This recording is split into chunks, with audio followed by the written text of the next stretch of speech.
नैमिषारण्य क्षेत्र में गोमती तट पर बसे हुए कान्यकुब्ज ब्राह्मणों के कुर्सी गांव में काश्यप गोत्र में पंडित श्री लक्ष्मण प्रसाद त्रिपाठी जी के गृह में श्री कैलासा माता की दक्षिण कुक्षी से उनका पौष शुक्ला षष्ठी को ब्रह्मवेला में अवतरण हुआ। हमारे लिए तो नैमिष की भूमि गुरुदेव की प्राकट्य भूमि है, इसलिए अत्यंत अत्यंत वंदनीय है। ये नैमिष क्षेत्र कलिवर्जित क्षेत्र माना जाता है। आग लगे फिर कुआं खोदो और फिर पानी से हम आग बुझाएंगे, ऐसा सोचने वाला मूर्ख माना जाता है। आग लगे न लगे, आग लग सकती है और आग लगने पर उसको बुझाने का क्या साधन हमारे पास है, ये पहले ही सोचकर उसका समाधान कर लेना बुद्धिमानी है। ऋषियों ने विचार किया कि इसी धरती पर कलयुग आ जाएगा। अभी तो द्वापर चल रहा है, फिर कलयुग आ जाएगा और कलयुग आएगा तो कलयुग का धर्म क्या है? बोले सर्व साधन बाधक। क्या है कलयुग का विशेष धर्म? सर्व साधन बाधक। संपूर्ण साधनों को बाधित कर देना, यही कलयुग का काम है, यही कलयुग का धर्म है। सारे धर्म बाधित हैं, वर्ण धर्म बाधित हैं, आश्रम धर्म बाधित हैं, सब कुछ बाधित है, सब कुछ बाधित है। सारे साधनों में विघ्न उत्पन्न कर देना, बाधा उत्पन्न कर देना कलयुग का काम है। ऋषियों ने विचार किया हम लोगों का क्या होगा? फिर तो आग लगेगी तब पानी बुझाएंगे, तब कुआं खोद के पानी निकाल के बुझाएंगे। इससे अच्छा है युग तो आएगा, समय आएगा, पर उस समय का दुष्प्रभाव हमारे जीवन पर न पड़े, हमारे साधन में किसी प्रकार का विघ्न उपस्थित न हो, इसके लिए हम सबको भगवान से नहीं चाहिए। ऋषि शौनक, जो शुनक ऋषि के पुत्र महर्षि शौनक थे, ये शौनक जी, अरे आप लोगों को तो पता होना चाहिए, ये महर्षि भरद्वाज के शिष्य हैं शौनक जी। उन्हीं के चरणों में उन्होंने षडंग वेद और महर्षि शौनक ने तप करके भगवान की विशेष आराधना करके पुत्र को प्राप्त किया था, जिनका नाम शौनक हुआ। ये बड़े वीतराग थे। अपने गुरुदेव महर्षि भरद्वाज से तीर्थराज प्रयाग में सांग वेद का अधिगम प्राप्त करने के बाद इनका मन वैराग्य के भावों से भर गया। गुरुजी ने कहा अध्ययन तो तुम्हारा पूरा हो गया और अब तुम घर जाओ, अपने पिता के निकट जाओ, समावर्तन कराओ। समावर्तन तो हो गया, लेकिन इनके पिता ने देखा, महर्षि शुनक ने देखा कि ये बहुत उदास और दुखी हैं। तो उन्होंने कहा कि वत्स, तुम तो स्नातक हो, संपूर्ण वेद वेदांग की विद्या प्राप्त कर चुके हो, फिर तुम अन्य मनस्क क्यों रहते हो, उदास क्यों रहते हो, उसका कारण क्या है? तब आपने नेत्र भर के कहा कि पिताजी, मानव जन्म का एक ही फल है कि जीव को भगवत साक्षात्कार हो जाए, भगवत प्राप्ति हो जाए। मनुष्यों में भी हमें पवित्र ब्राह्मण कुल में जन्म प्राप्त हुआ, तो हम तो इस संसार की प्रवृत्ति में फंसना उत्तम मानते नहीं हैं। हम तो यही चाहते हैं कि हम अखंड ब्रह्मचर्य का पालन करते हुए भगवान की उपासना में ही अपने जीवन को व्यतीत करें। उनके पिताजी ने उन्हें यह आज्ञा प्रदान की और उनके उस भाव से प्रेरित होकर 88,000 ऋषि कुमारों ने भी आजन्म ब्रह्मचारी रहने का व्रत लिया है। यही हुए शौनक जी के अनुगत 88,000 ऋषि। ये सब के सब परम ब्रह्मचारी हैं। इन्होंने प्रवृत्ति धर्म को स्वीकार नहीं किया। अब कलयुग आ जाएगा, तब कैसे होगा? तब महर्षि शौनक ने ऋषियों के सहित इसी तीर्थराज प्रयाग में भगवान नारायण की उपासना की। भगवान ने प्रसन्न होकर अपने मनोमय चक्र को अवतरित किया और कहा, ब्रह्मा जी को आदेश दिया। ब्रह्मा जी ने आकर कहा कि भगवान का चक्र है, हे ऋषियों, इस चक्र का आप सब अनुगमन करें। इस धरती पर यह चक्र की नेमी जहां शीर्ण हो जाए और चक्र पृथ्वी को फोड़कर पाताल में प्रविष्ट हो जाए, उस क्षेत्र को तुम कलि वर्जित क्षेत्र मानना। वहां तुम तपस्या करोगे तो कलयुग तुम्हारी तपस्या में विघ्न पैदा नहीं करेगा। युग धर्म का तुम सबके ऊपर प्रभाव नहीं होगा, वो अत्यंत पुनीत क्षेत्र होगा। चक्र का अनुगमन करते हुए शौनकादि ऋषि गए हैं और जब नैमिषा चक्र का अनुगमन करते हुए शौनकादि ऋषि गए हैं और जब नैमिषारण्य क्षेत्र में भगवान का चक्र पहुंचा है तो चक्र की नेमी शीर्ण हुई और चक्र धरती पर गिरा और वहां से वह पाताल में प्रविष्ट हो गया, जिससे एक तीर्थ प्रकट हो गया, जिस तीर्थ का नाम है चक्र तीर्थ। वो चक्र तीर्थ जो है ना, वो वहीं सुदर्शन चक्र के स्पर्श से ही चक्र तीर्थ प्रकट हुआ। और उस चक्र तीर्थ के जल में शौनकादि ऋषि डूबने उतराने लगे, क्योंकि पाताल में वह प्रविष्ट हो गया था, अगाध जल था, कोई थाह नहीं थी जल की, डूबने उतराने लगे। तो भगवती पराम्बा ललिता देवी ने प्रकट होकर के उन ऋषियों की रक्षा की। आज भी भगवती ललितांबा चक्र तीर्थ के निकट ही विराजमान है। नवरात्रि का पुनीत अवसर है, वह पराम्बा का शक्तिपीठ है। बोलो ललितांबा माता की जय। श्री राजराजेश्वरी त्रिपुर सुंदरी भगवती ललितांबा वही हैं, वहां विराज रही। बड़ा जागृत तीर्थ है वो ललितांबा का जो शक्तिपीठ है, एकदम जागृत है। आज भी भगवती के तो जितने स्थान सब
चैतन्य के चित्त शक्ति के संयोग से चैतन्य जैसा दिख रही है तो जड़ी।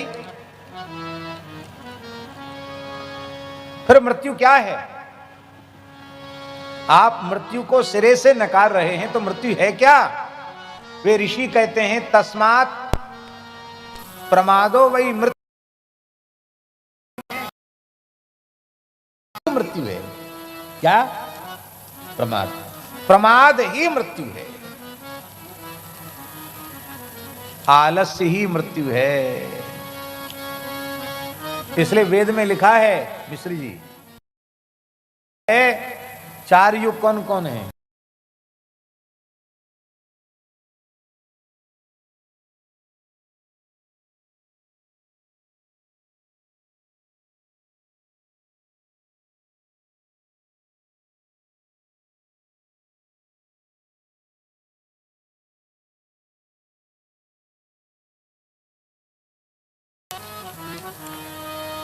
यहां का हर आदमी ब्रह्मज्ञानी है। किसी से पूछ लो, दो चार ज्ञान की बात सुनाए बिना मानेगा नहीं। हर आदमी ज्ञानी है और हर व्यक्ति वैद्य है। हमको जब कमर की विशेष पीड़ा रही जिस काल में, इतने लोग आते थे हमको कि हम तो प्रमाद में रह गए, लिख नहीं पाए। यदि हम रजिस्टर बनाते और लिखते, हर व्यक्ति की दवाई लिखते, तो एक बहुत विशाल ग्रंथ तैयार हो जाता जिसमें सैकड़ों नुस्खे होते, कमर दर्द, घुटने के दर्द के निराकरण के, एक पोथी तैयार हो जाती। और इतने से भी लोग नहीं मानते, लोग दवाई भी दे जाते थे अपनी अपनी।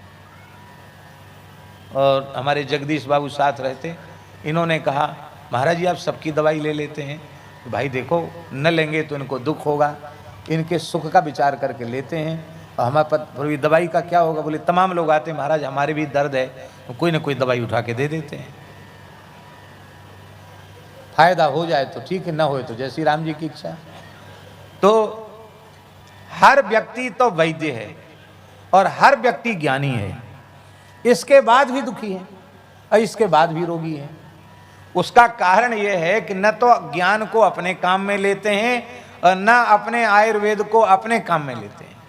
सब दूसरे को सिखाने बताने के लिए है, इसलिए सब दुखी हैं और इसीलिए सब रोगी हैं। आपके ज्ञान से पहले अपना काम बनना चाहिए। तो ये है दूसरा दोष, सुमंद मतयः, माने जान बूझकर पागलपने का अभिनय कर रहे हैं। श्री हरिराम बाबा का एक पद है, जान बूझकर धोखा खाना है यह कौन सहूर, जान बूझकर धोखा खाना है यह कौन सहूर, आम कहाँ से खाओगे जब बोते गए बबूर, यारो एक दिन मौत जरूर, फिर क्यों इतने गाफिल होकर, फिर क्यों इतने गाफिल होकर बने नशे में चूर, यारो एक दिन मौत जरूर, यही चुड़ैलें तुम्हें खाएं जिन्हें समझते हूर, माया मोह जाल की फांसी इनसे भागो दूर, यारो एक दिन मौत जरूर, जान बूझकर धोखा खाना है यह कौन सहूर, आम कहाँ से खाओगे जब बोते गए बबूर, राजा रंक सभी दुनिया के छोटे बड़े मजूर, जो मांगो बांधत को मारे वही सूर भरपूर, यारो एक दिन मौत जरूर, झूठा झगड़ा झूठा टंटा झूठे सभी गरूर, रामदास हरि प्रेम बिना सब अंत धूर का धूर, यारो एक दिन मौत जरूर। सुदामा जी ने तो हरिराम बाबा का दर्शन किया होगा, आपने तो किया ना दर्शन, क्योंकि पूज्य श्री ब्रह्मचारी जी महाराज का भी उनका बहुत पुराना संबंध रहा, बहुत पुराना। जब हरिराम बाबा का शरीर पूरा हो तो पूज्य ब्रह्मचारी जी ने पूछा था कि उनका गोत्र का पता चल जाए तो हम उनके लिए श्राद्ध करेंगे। बोलो वृंदावन बिहारी लाल की। तो ये दूसरा दोष है सुमंदमती। तीसरा दोष क्या है? मंदभाग्या। मंदभाग्य माने बड़े अभागे हैं संसार के लोग, कलयुगी प्राणी। भाग्यहीनता क्या है? भगवान की प्राप्ति के लिए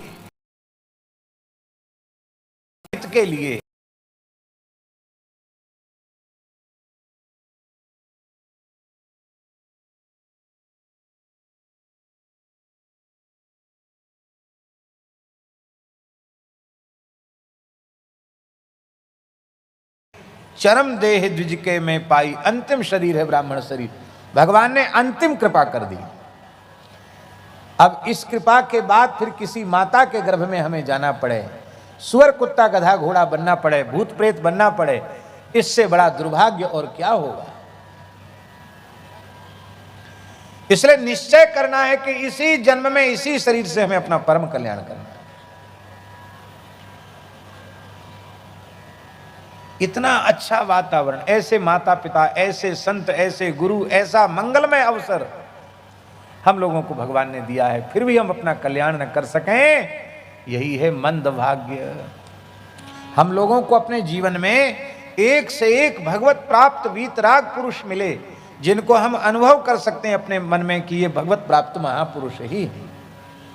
और उन महापुरुषों का संग करके हम अपने मन को शरीर संसार से कितना हटा पाए, भगवान के चरणों में कितने अंश में लगा पाए, आत्मनिरीक्षण करने पर निराशा ही होती है। कितने महापुरुषों का दर्शन नहीं हुआ। हाँ, ये तीसरा दोष है शास्त्री जी। ये तीसरा दोष क्यों है? मंदभाग्या। महत्पुरुषों की सन्निधि भगवान के संकल्प से मिलती है, ना अपने पुण्य से मिलती, ना अपने पुरुषार्थ से मिलती है। महत्पुरुषों का संग हमें मिला, लेकिन महत्पुरुषों की सन्निधि का जो लाभ हमें लेना चाहिए था, वो लाभ हम नहीं ले पाए। क्यों नहीं ले पाए? 4 दोष मनुष्य के जीवन में ऐसे हैं कि उन दोषों के रहते हुए आप किसी भी श्रेष्ठतम महापुरुष के निकट पहुंच जाइए, बड़े से बड़े दिव्य महापुरुष की सन्निधि में पहुंच जाइए, तो भी उन दोषों का निराकरण आपने नहीं किया है, उन दोषों को अपने जीवन से हटाया नहीं है, तो आपको जीवन मुक्त भगवत प्राप्त संत की सन्निधि भी कोई लाभ नहीं पहुंचा पाएगी। और महत्पुरुषों के पास रहने वालों को 4 दोष निश्चय पूर्वक अपने जीवन से निकाल देने चाहिए। पहला दोष है चंचलता। पहला दोष क्या है? चंचलता।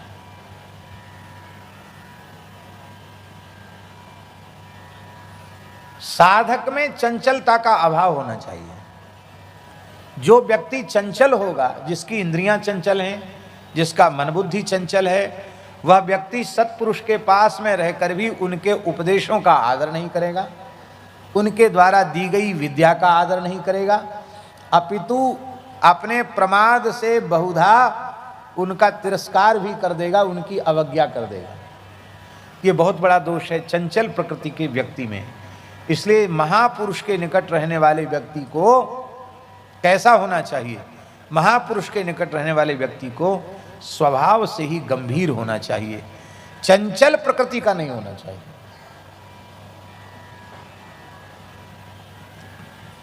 दूसरा, अजितेंद्रियता। दूसरा दोष क्या है? पहला दोष है चंचलता और दूसरा दोष है अजितेंद्रियता। आपने अपनी इंद्रियों का निग्रह नहीं किया है। और बहुत ध्यान से सुने, इंद्रियों में 2 का ही निग्रह करना है, जिह्वा का और उपस्थ का। और यदि 2 में से भी एक को कहें तो केवल इसका निग्रह करना। तावत जितेंद्रियो न स्यात् विजितान्येन्द्रियः पुमान्। जितम सर्वम जिते रसे। रसना को जीत लिया तो सबको जीत लिया। जिन्होंने अपने अंतरिंद्रिय बहिरिंद्रियों पर निग्रह नहीं किया है, अजितेंद्रिय पुरुष हैं, वो भी महापुरुषों के पास रह जाएं तो। अरे भैया, घड़े में बढ़िया से बढ़िया रस भरो और घड़ा ही फूटा है तो रस उसमें टिकेगा कहां से? कृपा करुणा महात्माओं की टिकेगी नहीं। जितेंद्रिय होना चाहिए। जितेंद्रिय का अर्थ यह नहीं है कि हम आंख से देखें नहीं, कान से सुने नहीं, नाक से सूंघे नहीं, हाथ से कुछ करें नहीं, यह अर्थ नहीं है।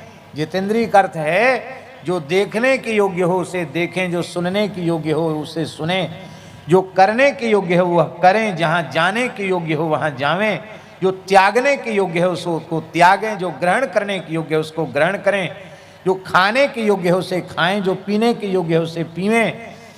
ये माने शास्त्र मर्यादित जीवन जीना। भद्रं कर्णे भी शृणुयाम देवा, भद्रं पश्ये माक्षवी इत्यादि प्रकार का जीवन अपना बनाना।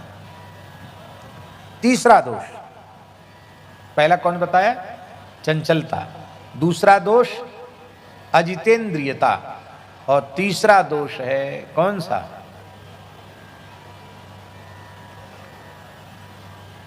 मनमाने मार्ग पर चलना, मनमुखी प्रवृत्ति। ये तीसरा दोष है। गुरुजी ने कहा बेटा पूरब जाओ। बोले गुरुजी आप ही जाओ पूरब, हमें तो पश्चिम की हवा अच्छी लगती है, हम तो पश्चिम जाएंगे, क्योंकि वर्तमान में विकास का सूर्य तो पश्चिम में उगा है। आप पूरब की बात कहते हैं, आप तमसो माँ ज्योतिर्गमय कहते हैं, असतो माँ सदगमय कहते हैं, ये बातें आपकी पुरानी हो गई। हम तो पश्चिम जाएंगे। अनुगमन न करना, महत् पुरुषों के बताए हुए मार्ग पर न चलना, उनके पद चिन्हों पर न चलना, ये तीसरा दोष है। आप भले ही रहते उनके पास, उनकी बातें नहीं मानते हो, तो आपको क्या फायदा होगा उनके पास रहने का?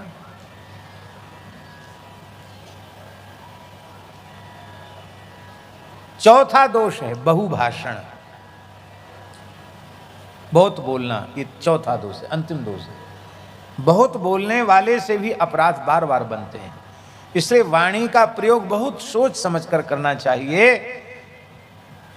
अपने से पूज्य जनों के सामने तो बहुत ज्यादा बोलना ही नहीं चाहिए, बहुत सावधानी पूर्वक बोलना चाहिए। कभी किसी बात में हम उनके सामने अवज्ञा न कर बैठे।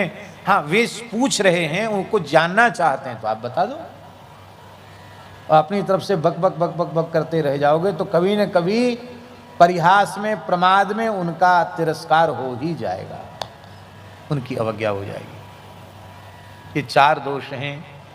अब देखिए, ये चार दोष हैं, चार गुण हैं। चंचलता का अभाव, जितेंद्रियता, अनुवर्तन और अल्प भाषण, ये चार गुण हैं। ये चार गुण आप अपना लेंगे तो निश्चित ही आपके जीवन में किसी भी महापुरुष की सन्निधि का परिपूर्ण लाभ आपको मिल जाएगा। और यदि ऐसा नहीं है तो चाहे जितने बड़े महात्मा के पास रह जाओ, आप छूछे रहे, हाँ, अन्न वस्त्र तो मिल जाएगा, उनके नाम से रोटी कपड़ा खूब मिलेगा, वाह वाह मिलेगी, लिफाफा मिल जाएगा, लेकिन कल्याण नहीं होगा। कल्याण तो उनके बताए हुए मार्ग पर चलने से होगा। तो मंदाह सुमंद मतयो मंद भाग्याह, और चौथा दोष है उपद्रुता, उपद्रवग्रस्त जीवन। अनेक व्यसनों को हमने अपने जीवन में पाल रखा है, व्यसन युक्त जीवन। ये व्यसन ही हमारे जीवन के उपद्रव हैं। आज धनंजय दास जी कह रहे थे कि महाराज जी, बड़ी पीड़ा मन में हो रही है, इस क्षेत्र के प्रायः बालक व्यसनों के शिकार हो गए। कोई ऐसा घर नहीं जिसमें नशा न पहुंच गया हो, और कई घरों में तो अत्यंत निंद्य नशा पहुंच गया है, अपेय पहुंच गया, उसका नाम हम व्यासपीठ से नहीं लेना चाहते।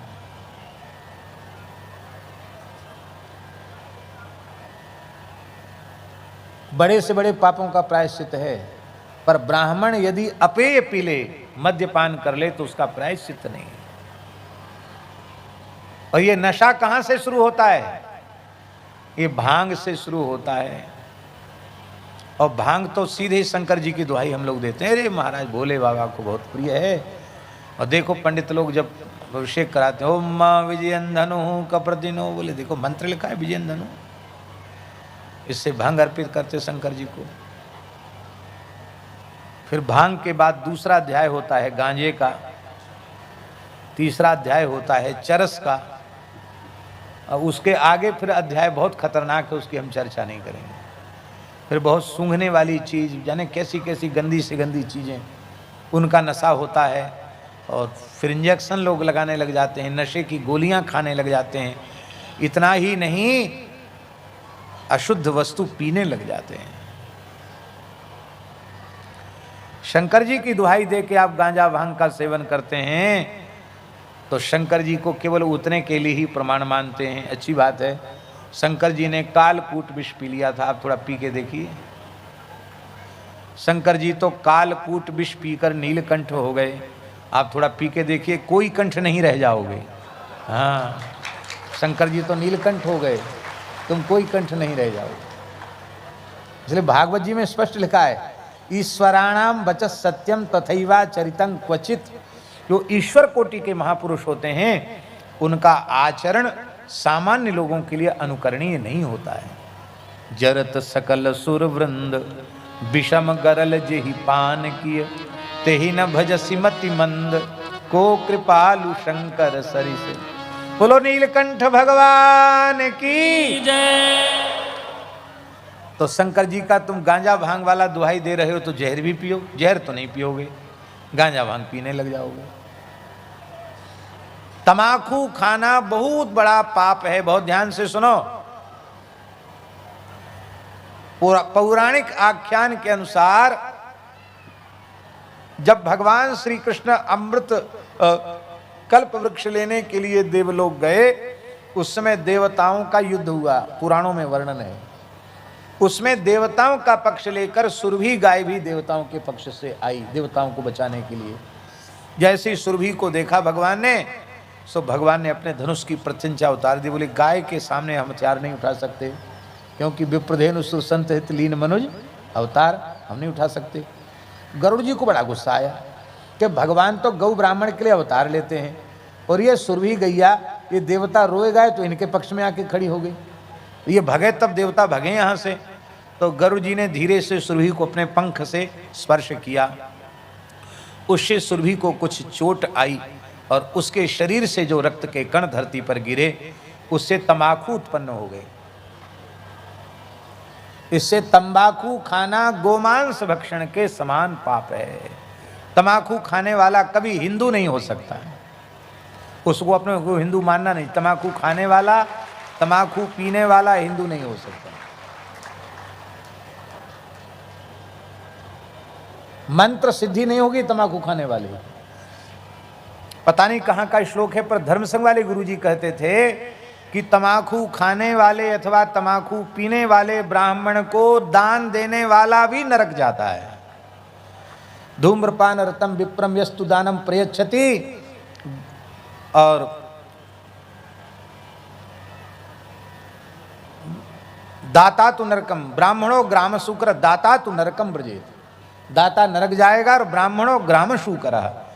ब्राह्मण भगवान ने तुमको मुख दिया था पवित्र मंत्रोच्चारण के लिए, कथा कीर्तन के लिए। तुमने गंदी चीज खाई तो जलो गंदी योनि में पैदा हो, वो गंदी चीज ही खाओ।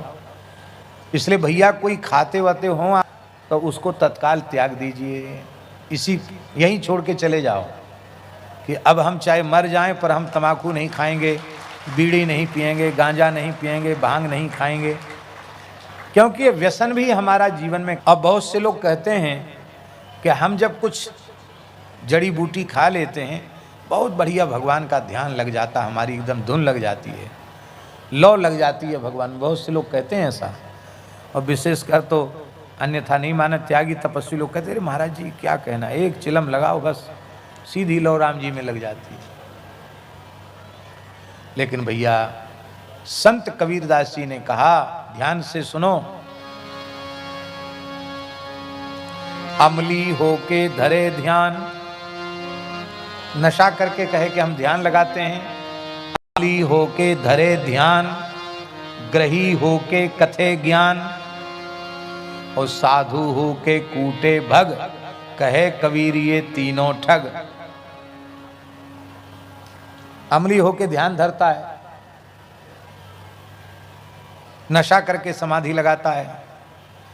अमली होके धरे ध्यान और खुद लड़के बच्चे पैदा करने में लगा है और ज्ञान वैराग्य का उच्च कोटि का वर्णन कर रहा है। ग्रही होके कथे ज्ञान, और साधु होके कूटे भग। साधु होकर स्त्री का स्पर्श करता है, स्त्री संग करता है, तो कहे कबीर ये तीनों ठग। इन तीनों को ठग समझना चाहिए, इनको उत्तम नहीं मानना चाहिए। तो अमल जीवन में केवल कथा कीर्तन का अमल हो, सत्संग का अमल हो, और कोई व्यसन जीवन में होना नहीं चाहिए। हमारे महाराज जी बताते थे, भक्तमाली जी महाराज, कि अंग्रेजी शासन के काल की बात, बोले पहले तो हिंदू तंबाकू की खेती नहीं करते थे, मुसलमान ही तंबाकू की खेती करते थे किसी काल में, हिंदू खेती नहीं करते थे। हैं? हाँ जी,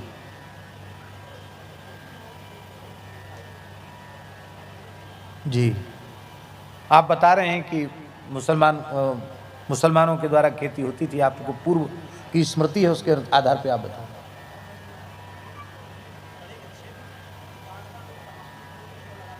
हाँ तम्बाकू होती थी। और तो और सुन लो, आपको सुन के ऐसा लगा, महाराज जी की आंखों देखी बात बता रहे हैं हम आपको। तम्बाकू के जब वो पत्ते पक जाते हैं तो उसको सुखाया जाता है, तो उसको सुखाते थे, और महाराज जी कहते हैं हमने आंखों से देखी हुई बात बता रहे हैं। वो लघुशंका करते तो एक गड्ढा में घर में सब एक ही जगह लघुशंका करते और घड़ा में भर के उसी को उसमें सींच देते थे। मुसलमान नहीं, हाँ मुसलमान सब भर भर के उसी से उसको सींच देते, सूख जाता तो उसमें थोड़ी तेजी आ जाती है।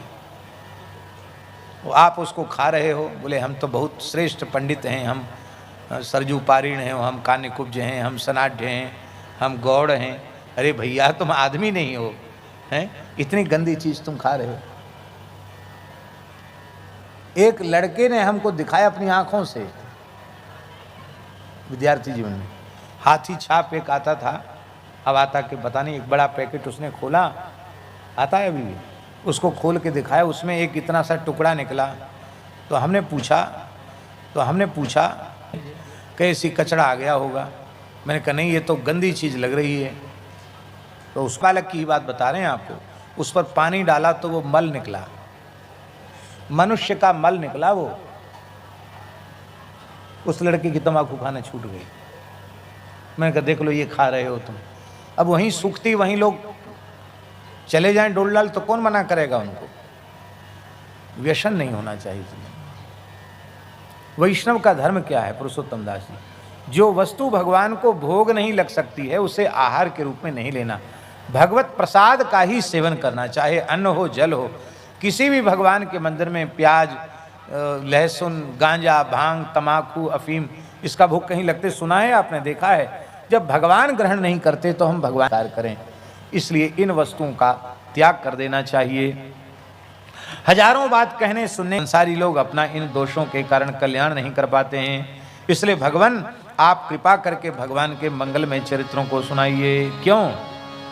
क्योंकि कोवा भगवतस्तस्य पुण्य श्लोके कर्मणः शुद्धि कामोन शुणयाद्यस कलिमलापहम्। भगवान के पवित्र चरित्रों को अपने अंतःकरण की शुद्धि के लिए कौन नहीं सुनना चाहेगा, इसलिए आप कृपा करके हमें सुनाइए। तो आप लोग तो बहुत दिनों से कथा सुन रहे। ये सूत जी कौन है जानते हैं? ये लोमहर्षण सूत जी के पुत्र हैं। इनका नाम है रौमहर्षणी। अत इय से इय प्रत्यय होकर के आद्यस की वृद्धि होकर बनेगा रौमहर्षणी। रोमहर्षण के पुत्र, रकार और लकार रलयो रभेदा, इसलिए रोमहर्षण भी बनता है और लोमहर्षण भी बनता है। लौमहर्षणी भी है, रौमहर्षणी भी है। इनका नाम है उग्रश्रवा। ये सूत जी लोमहर्षण के पुत्र हैं उग्रश्रवा, और सूत जी के साक्षात गुरुदेव भगवान कृष्ण द्वैपायन व्यास जी हैं। तो श्री उग्रश्रवा सूत जी के साक्षात गुरुदेव व्यास नंदन श्री शुकदेव जी हैं, इसलिए अपने गुरु जी का वंदन कर रहे हैं। श्री सूत जी महाराज यम प्रव्रजंत मनुपेत मपेत कृत्यन द्वैपायनो विरह कातर आजुहाव पुत्रेति तन्मयतया तरवो विनेदुस्तम सर्वभूत हृदय मुनिमानतोस्मि यस्वानुभावमखिल स्तुतिसारमेक मध्यात्मदीपमतितीर्षतां तमुन्धं संसारिणां करुणया पुराण गुह्यम तम व्यास सूनुमुपयामि गुरुं मुनीनाम। और अंत में फिर अपने पिताजी के द्वारा किया गया महाभारत और अष्टादश पुराणों का मंगलाचरण कर रहे हैं। नारायणं नमस्कृत्य नरं चैव नरोत्तमं देवीं सरस्वतीं व्यासं ततो जयमुदीरये। सभी इतिहास और पुराण को जय कहते हैं, ततो जयम उदीरयेत। जय है भगवान के चरित्रों को, भगवान के भक्तों का चरित्र, और भगवान का चरित्र ही जय है, उसका उच्चारण करना चाहिए। हे महात्माओं, आपने जो प्रश्न किया है उसमें सारे संसार का मंगल छिपा हुआ है। इस प्रकार का प्रश्न जो भगवत संबंधी प्रश्न है उससे आत्मा प्रसन्न हो जाती है, श्री कृष्ण प्रसन्न हो जाते हैं, आत्मशुद्धि हो जाती है। जिस धर्म का आचरण करने से भगवान में निष्काम भक्ति हो जाए, अप्रतिहता भक्ति हो जाए, वही परम धर्म है। और ऐसी जो अहेतु की अप्रतिहता भक्ति है वही ज्ञान वैराग्य को उत्पन्न करती है। ज्ञान वैराग्य का भी विशेषण है अहेतु, तो भगवान की कथाओं में रति होगी ही। यदि किसी ने ठीक से किया है और भगवान के चरित्रों में उसका प्रेम नहीं हुआ, कथा कीर्तन सत्संग में उसका भाव नहीं जगा, तब समझना चाहिए कि उसने जो धर्माचरण किया है वो विधि पूर्वक नहीं हुआ है। नहीं तो भगवान के चरणों में प्रेम उसको जरूर जग जाता, क्योंकि शुद्ध अंतःकरण में ही भगवत प्रेम प्रकट होता है। चारों पुरुषार्थों का रहस्य समझा रहे हैं सूत जी। धर्मस्य ह्यापवर्ग्यस्य नार्थोर्थायोपकल्पते, नार्थस्य धर्मैकान्तस्य कामो लाभाय स्मृता, कामस्य नेन्द्रिय प्रीतिर्लाभो जीवेत यावता, जीवस्य तत्व जिज्ञासा नार्थो यश्चेह कर्म भी वदन्ति तत्त्वविदस्तत्त्वं यज्ञानमद्वयं ब्रह्मेति परमात्मेति भगवानिति शब्दते। धर्म का फल क्या है? धर्म का फल है अपवर्ग माने मोक्ष, धर्म का फल है। अर्थ धर्म का फल नहीं है, अर्थ प्राप्ति धर्म का फल नहीं है। तब अर्थ किस लिए है? बोले धर्मैकान्तस्य, धर्म के लिए अर्थ है। धर्म का फल है मोक्ष और अर्थ जो है वो धर्म के लिए है। काम का स्वरूप क्या है? बोले इंद्रियों को तृप्त करना ये काम का स्वरूप नहीं है। उतने ही कामना इच्छा को जीवन में प्रश्रय देना, स्वीकार करना, जितने हमारे व्यवहार के संपादन के लिए अत्यंत आवश्यक है। इसलिए कामस्य नेन्द्रिय प्रीति, इंद्रियों को तृप्त करना ये काम का स्वरूप नहीं है। जितने में हमारा निर्वाह हो जाए बस उतना। कहावत है ना, साईं इतना दीजिए जामे कुटुंब समाए, मैं भी भूखा ना रहूं और साधु न भूखा जाए। जितने में हमारी गुजर बसर हो जाए, क्योंकि भोग वृत्ति का अंत नहीं है कोई अंत? कोई नेत्री मरी थी कभी कहीं, तो उसके बारे में सुनने में आया था कि 600 या 700 जोड़ी तो उसके पैर के सैंडल या जाने चप्पल क्या निकले। एक आदमी इतना चप्पल जूता पहन सकता है क्या? कितनी हजार साड़ियां निकली, कितने सूट निकले उसके। मनुष्य की ही भोगने की वृत्ति कहां तक हो सकती है? जितने में निर्वाह हो जाए उतना ही स्वीकार करना, उससे ज्यादा। तब जीवित रहने का फल क्या है? बोले जीवस्य तत्व जिज्ञासा। इस वर्तमान जीवन के रहते हुए ही भगवत तत्व को ठीक से समझने की, प्राप्त करने की व्याकुलता हमारे भीतर उत्पन्न हो जाए, ये जीवित रहने का फल है। जीवस्य तत्व जिज्ञासा नार्थो यश्चेह कर्म भी। इन कर्म कांड में, कर्मों में उलझ जाना ये जीवन का लक्ष्य नहीं है। जीवन का लक्ष्य है भगवत प्राप्ति, तत्व का विज्ञान हो जाना, यही जीवन का अंतिम लक्ष्य है। बोले तत्व कहते किसको हैं?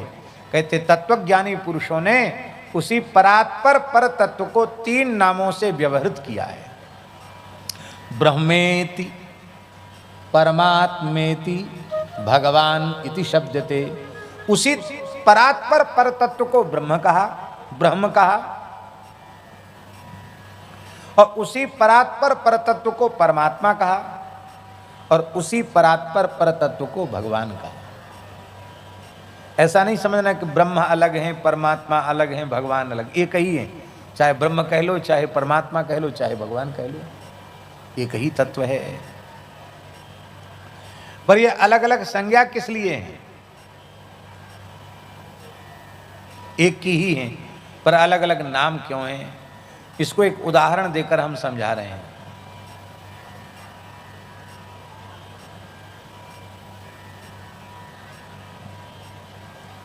शिशुपाल वध नाम का एक नाटक है, संस्कृत का काव्य है। शिशुपाल वध महाकाव्य है। इसके रचयिता का नाम क्या है? हाँ, महाकवि माघ, जिनके संबंध में ये बात प्रसिद्ध है। उपमा कालिदासस्य भारवेरर्थ गौरवम दंडिनः पदलालित्यम माघे संति त्रयो गुणा। वो महान कवि माघ, उनके द्वारा लिखा हुआ काव्य है शिशुपाल वधम। उसका एक उदाहरण हम आपको दे रहे हैं शिशुपाल वध का। धर्मराज युधिष्ठिर राजसु यज्ञ के द्वारा भगवान और भगवान की विभूतियों का यजन करना चाहते थे। तो पांडवों की ओर से न्योता देने के लिए देवर्षि नारद जी द्वारिका पधारे भगवान के पास शिशुपाल वध के अनुसार। तो देवर्षि नारद जी जब भगवान को न्योता पांडवों की ओर से राजसु यज्ञ का न्योता देने आए, तो जैसे ही द्वारिका पहुंचे नारद जी आकाश में थे। तो इतना प्रकाश उनके शरीर से निकल रहा था कि नारद जी की आकृति नहीं दिखाई दे रही थी, केवल एक प्रकाश का गोलक दिखाई पड़ रहा था। तो द्वारिकावासी उठ के खड़े हो गए, अरे बोले आज तो साक्षात भगवान सूर्य नारायण भगवान द्वारकाधीश कृष्ण का दर्शन करने आए हैं। ये लोग चर्चा कर ही रहे थे, तब तक वो प्रकाश गोलक और नीचे आया, और जब नीचे आया तो उसमें आकृति दिखाई पड़ने लगी, जटाजूट और कुछ वेशभूषा ऋषि के जैसी वेशभूषा दिखाई पड़ने लगी। अरे ये सूर्य नहीं है, ये तो सूर्य के समान कांति से युक्त कोई महान तपस्वी ऋषि हैं।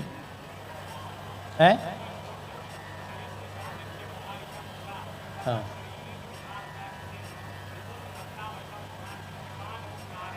हाँ, क्रमादमम नारद इत्यबोधिसा, युवराज जी पूरा श्लोक सुना रहे हैं। तो अब पहले दिखाई पड़ा कि कोई तपोधन ऋषि हैं, और जैसे ही वह और प्रकाश पुंज निकट आ गया तो क्रमशः सबको क्रमाद अमम नारद इत्यबोध, अरे ये तो नारद जी हैं, ये सबकी समझ में आ गया। अब ध्यान में आई बात, जो केवल प्रकाश स्वरूप ब्रह्म का अनुभव कर रहे हैं वो वही वैसे ही हैं जैसे द्वारकावासी दूर से नारद जी को देख रहे थे। उन्होंने कहा वो ज्योतिर्मय ब्रह्म है, और निकट आ गए योगी तपस्वी, बोले वो परमात्मा है, परम प्रकाश रूप है। और जो बिल्कुल पास में आ गए वो बोले तो ये तो हमारे भगवान हैं, हमारे साथ खेलने खाने वाले भगवान हैं। बोलो भक्तवत्सल भगवान की।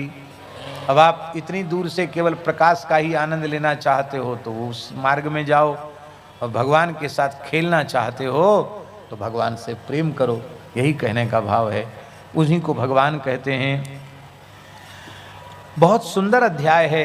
कहते हैं शुश्रूषो श्रद्धादानस्य वासुदेव कथारुचि श्यान महत सेवया विप्राह पुण्य तीर्थ निषेवनाथ। महापुरुषों की सेवा करने से, पवित्र तीर्थ का सेवन करते हुए महापुरुषों की सेवा करने से भगवान की कथाओं में अनुराग उत्पन्न हो जाता है। और जब प्रेम से भगवान की कथाओं को सुनने लग जाता है तो शृण्वताम स्वकथाम कृष्ण पुण्य श्रवण कीर्तन हृदयंतस्थो ह्यवद्राणी विधुनोति सुहृत्सताम। जब प्रेम से भगवान की कथाएं सुनने लग जाता है तो उसके अंतःकरण की सारी मलिनता समाप्त हो जाती है।